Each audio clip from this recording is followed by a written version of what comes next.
നോവലാണ് ഏറ്റവും പുതിയ നോവലായ സ്വരം. നമ്മുടെ സമയപരിമിതി മൂലം ശ്രീ ശ്രീകുമാർ സാറിന്റെ ഏതാനും ചില ചെറുകഥകളെ പറ്റി മാത്രമേ ഞാനിന്ന് ഈ പുസ്തക പരിചയത്തിൽ സംസാരിക്കുന്നു. ആധുനിക ഉപഭോക്തൃ സംസ്കാരത്തിന്റെ നീരാളിപ്പിടുത്തത്തിൽ അമർന്നു പോകുന്ന മനുഷ്യന്റെ വ്യാകുലതകളാണ് ശ്രീകുമാർ സാറിന്റെ കഥകളുടെ കാവൽ. 16 വർഷം മുമ്പ് രചിച്ച കഥാസമാഹാരമാണ് പരസ്യശരീരം. വൃദ്ധജന ബാങ്കാണ് ഈ സമാഹാരത്തിലെ ആദ്യ കഥ. ഇന്ന് നമുക്ക് ഏറെ പരിചിതമായ ഒരു കഥാസമാഹാരമാണ് ഈ കഥയിൽ. മക്കളെല്ലാം വിദേശത്തുള്ള മാതാപിതാക്കളുടെ കഥ. വയസ്സായപ്പോൾ മാതാപിതാക്കളെ വിദേശങ്ങളിലെ മക്കൾ പങ്കിട്ടെടുക്കുന്നു.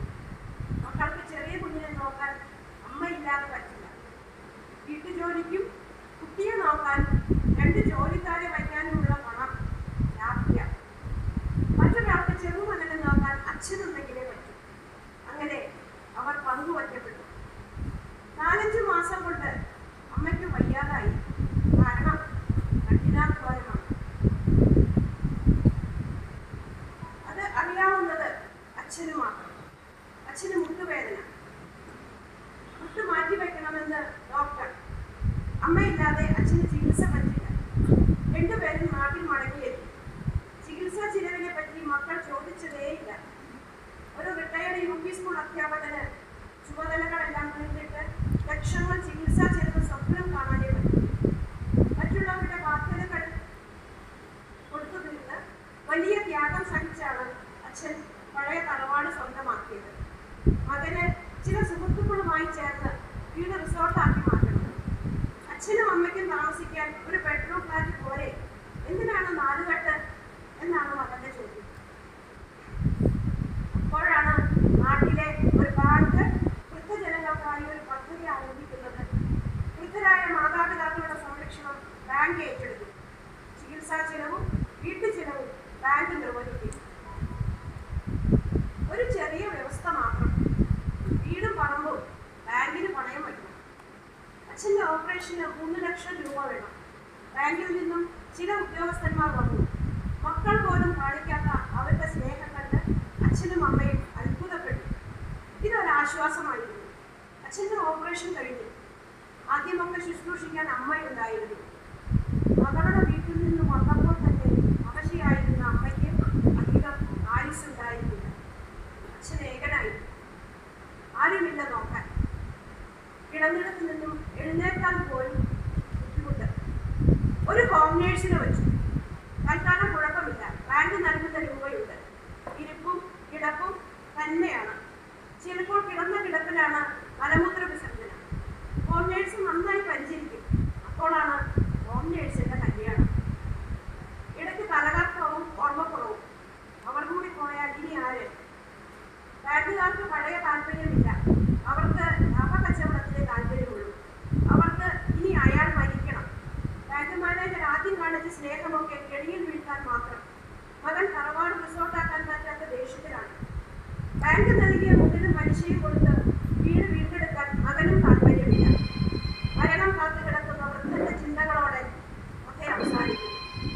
മരണം കാത്ത് ഈ കഥ എഴുതി കുറച്ച് വർഷങ്ങൾ കഴിഞ്ഞപ്പോൾ വൃദ്ധരായ മാതാപിതാക്കളെ സംരക്ഷിക്കാൻ ബാങ്ക് ഇത്തരം ഒരു പദ്ധതി കൊണ്ടുവരാൻ പോകുന്നതിനെ പറ്റി ചില വാർത്തകൾ ഉണ്ടായിരുന്നു.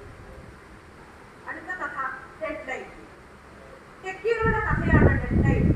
രാജേഷും കീർത്തനയും പഠിക്കുന്ന കാലത്ത് പ്രേമിച്ചു തുടങ്ങിയതാണ്. 25-ാം വയസ്സിൽ രാജേഷ് MNCയിൽ മാനേജറാണ്. കനത്ത ശമ്പളവും മറ്റ് ആനുകൂല്യങ്ങളും. കീർത്തനയാകട്ടെ IT പ്രൊഫഷണൽ. 2 പേർക്കും ജോലി ഒരേ നഗരത്തിൽ. അവരുടെ ജീവിത സംഘർഷങ്ങളാണ് കഥയുടെ കാതൽ. കമ്പനിയുടെ പ്രൊജക്ടുകളുടെ വിൽപ്പനയാണ് രാജേഷിന്റെ ജീവിതം. പുതിയ ഉൽപ്പന്നങ്ങൾ ഇറങ്ങിയാൽ രാജേഷിന് വെപ്രാളം. കമ്പോളം ഒരു യുദ്ധക്കളം. വിപണനം പോരാട്ടവും. പുതിയൊരു മുക്കൂറ്റി സോപ്പാണ് പ്രൊഡക്റ്റ്. അതിന്റെ ഫോർമുല കണ്ടുപിടിച്ച വൃദ്ധനെ വഞ്ചിച്ചാണ് കമ്പനി ഫോർമുല തട്ടിയെടുത്തത്. രാജേഷിന് ജോലി ഒഴിഞ്ഞ് വിവാഹം കഴിക്കാൻ നേരമില്ല. എന്നും പുതിയ ടാർഗറ്റുകൾ. കീർത്തനയ്ക്ക് ജോലി ഭ്രാന്തി പിടിപ്പിക്കുന്നു. എന്നും ഡെഡ് ലൈനുകൾ. രാത്രി ഇരുട്ടി മടങ്ങുമ്പോൾ കടത്തിന്മേൽ ഉറങ്ങുന്നവരെ കണ്ട് കീർത്തനയ്ക്ക് അസൂയ തോന്നി. 18 മണിക്കൂർ അധ്വാനത്തിന് ശേഷം സമയവും ബുദ്ധിയും ആരോഗ്യവും കമ്പനിക്ക്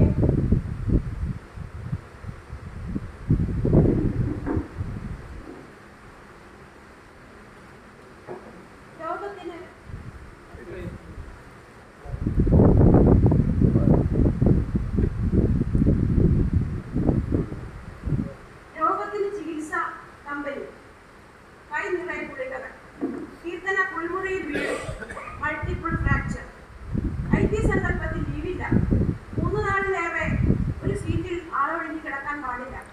രാജേഷിന്റെ അച്ഛൻ ആശുപത്രിയിൽ. രാജേഷ് അസ്വസ്ഥനായി. രാജേഷ് എത്തുമ്പോൾ അച്ഛൻ മരിച്ചു.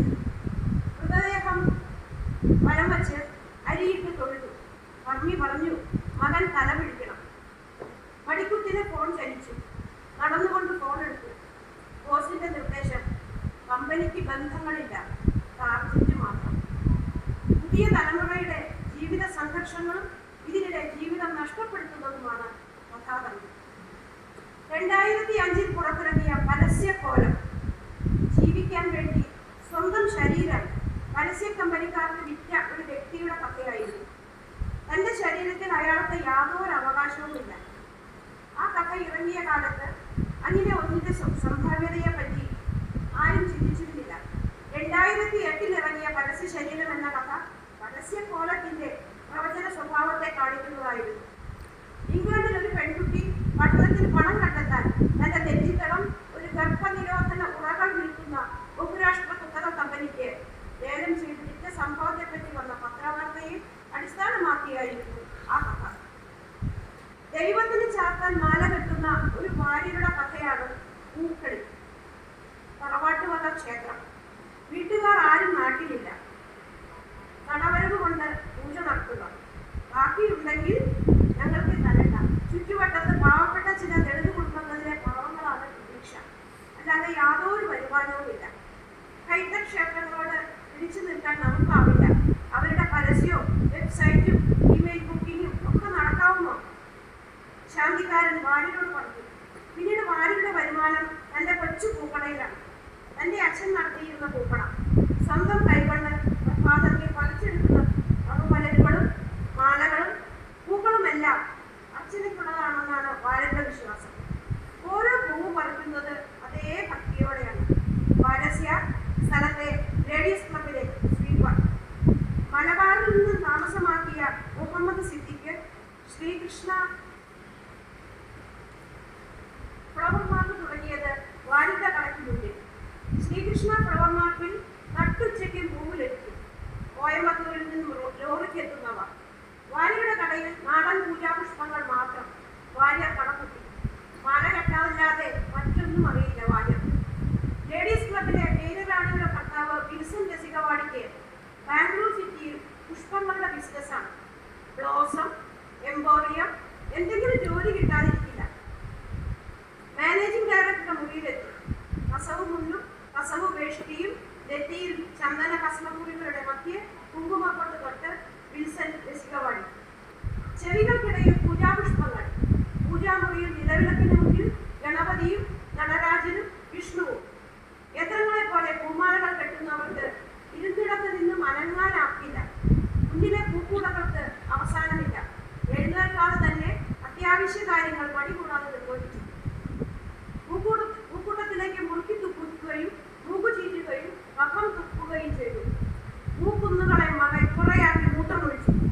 ഇതേ സമയം ഏത് വാടയുടെയും തീഷ്ണതയെ അതിജീവിക്കാൻ പറ്റിയ കൃത്രിമ പുഷ്പഗന്ധം കഴിക്കുന്നു. മടുത്തു നാട്ടിലേക്ക് മടങ്ങാൻ വാര്യർ തീരുമാനിച്ചു.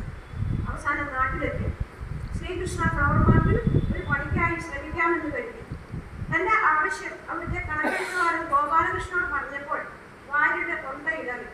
ഗോപാലകൃഷ്ണൻ പറഞ്ഞു, അണ്ണനിപ്പോൾ സ്ഥലത്തില്ല, ഹജ്ജിന് പോയിരിക്കുകയാണ്. ആരോടും പറയണ്ട, ശരിയാക്കാം. അവസാനം അണ്ണനെ നേരിൽ കണ്ടു. കറുത്തു കടിച്ച അണ്ണൻ രോമകെട്ട് നിറഞ്ഞ മാറിൽ രുദ്രാക്ഷമാലയിൽ കൊളുത്തിയ ഗുരുവായൂരപ്പന്റെ ലോക്കറ്റ്. ദേശപ്പുറത്ത് ക്ഷേത്ര നിവേദ്യം.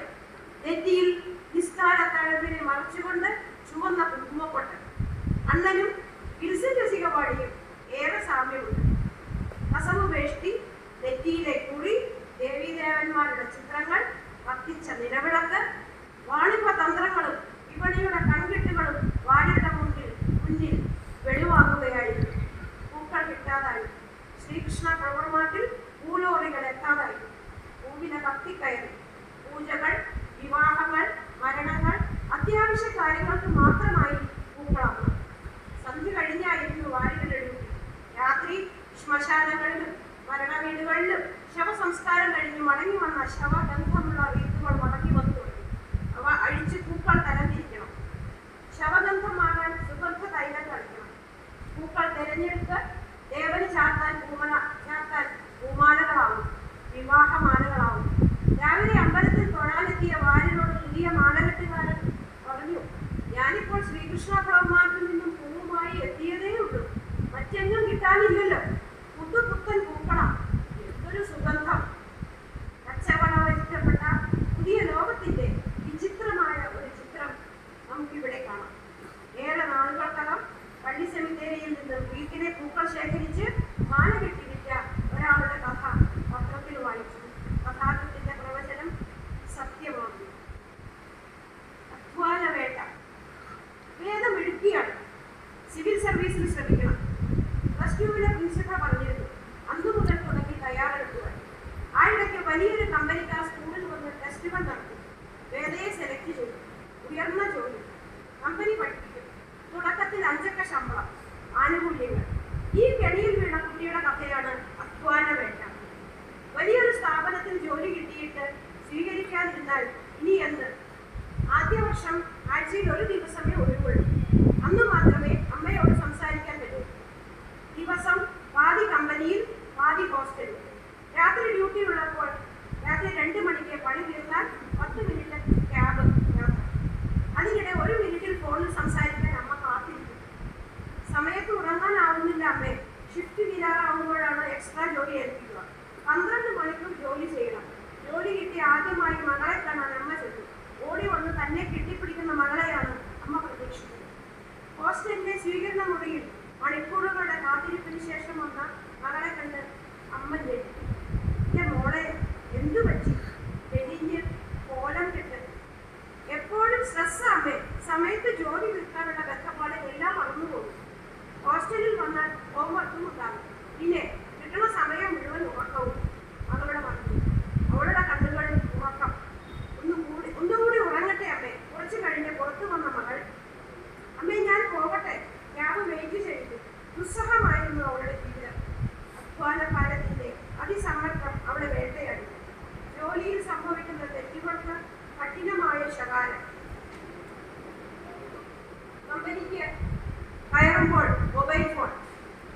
കമ്പനിയിലേക്ക് കയറുമ്പോൾ മൊബൈൽ ഫോൺ പുറത്തെ അറയിൽ സൂക്ഷിക്കണം. തൊഴിൽ തടസ്സമാകുന്നതൊന്നും പാടില്ല. കമ്പനിക്ക് അത് നഷ്ടം വരുന്നു. കഠിനമായ സമ്മർദ്ദം. ഹോസ്റ്റലിൽ നിന്നുള്ള യാത്രയിൽ അവൾ ബോധരഹിതയായി. ആശുപത്രിയിൽ എത്തിച്ചു. പക്ഷേ അവിടെ കിടക്കാനായില്ല. അസ്വസ്ഥജനകമായ ദിനങ്ങൾ. കമ്പനിയുടെ സ്കോർ നില താഴ്ന്നു. ടീം ലീഡർക്ക് നിർദ്ദേശം, കറവപ്പശുവിന്റെ പാൽ മുഴുവൻ ഊറ്റിയെടുക്കണം. ഇടനേരങ്ങളിൽ ഊറിക്കൂടുന്ന പാലും തുള്ളി വിടാതെ കറന്നെടുക്കണം.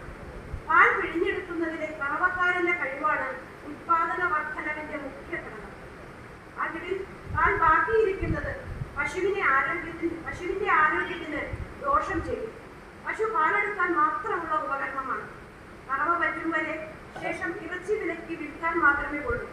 ഉത്തേജകങ്ങൾ ഞരമ്പുകളെ ത്രസിപ്പിച്ചുകൊണ്ടിരിക്കണം. സൗജന്യമായി അവ തയ്യാർ. വേദനയ്ക്ക് ഉറക്ക മരുന്നുകൾക്ക് പോലും ഉറക്കം നൽകാനാവില്ല. രക്തസമ്മർദ്ദം താഴ്ന്ന് അവൾ മോഹാലസ്യത്തിലേക്ക് ആണ്ടുന്നു. ആശുപത്രിയിൽ മകളെ കാണാനെത്തിയ അച്ഛൻ. മകളുടെ രോഗവിവരം തിരക്കി വന്ന നേതാവ് അച്ഛന്റെ സുഹൃത്താണ്. ജോലിയിൽ ഉണ്ടായിരുന്നപ്പോൾ അവകാശ സമരങ്ങൾക്കും പണിമുടക്കുകൾക്ക് നേതൃത്വം നൽകിയ ആൾ. അച്ഛന്റെ ചോദ്യങ്ങൾക്ക് നേതാവിന് മൗനം. സർവ്വരാജ്യ തൊഴിലാളികൾ സംഘടിച്ച് ശക്തരാവട്ടെ അച്ഛൻ ആശംസിച്ചു. രാവേറെ ചെന്നപ്പോൾ ആശുപത്രി പരിസരം ശാന്തമായി. അച്ഛൻ കമ്പനി വേദയ്ക്കയച്ച തപാൽ കവർ തുറന്നു. കമ്പനി വേദയ്ക്കയച്ച വക്കീൽ നോട്ടീസായിരുന്നു. വേദയുടെ പഠന പരിശീലനങ്ങൾക്ക് കമ്പനിക്ക് ചെലവായ തുകയും പ്രതിമൂലം വന്ന ബിസിനസ് നഷ്ടവും ചേർത്ത നഷ്ടപരിഹാര തുക അടയ്ക്കണം. അച്ഛൻ മനസ്സിൽ പറഞ്ഞു, വേട്ടക്കാരൻ ഇലയെ നിൽക്കാതെ വിടാതെ ഓടിക്കുകയാണ്. വിടാതെ പിറകിലുണ്ടാകുമാണ് ഇര തളർന്നു വീഴുന്നത്. ശ്രീകുമാർ സാറിന്റെ മനസ്സ് ശരീരം, കണ്ണീർ പശു, അധ്വാനവേട്ട എന്നീ കഥാസമാഹാരങ്ങളിലെ